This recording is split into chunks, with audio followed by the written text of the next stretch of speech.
putting in the curry leaves,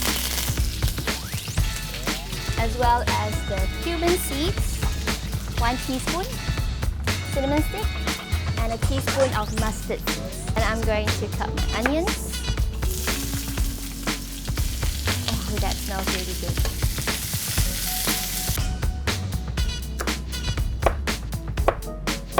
The ginger. Peel my potatoes and dice them. Stir it for a bit and then add in the green peas.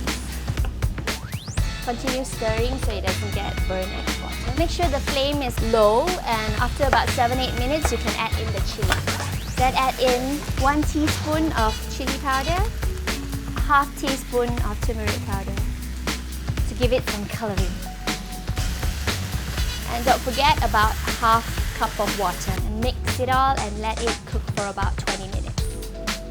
About 1 teaspoon of dry mango powder, 1 teaspoon of masala powder, as well as chaat masala,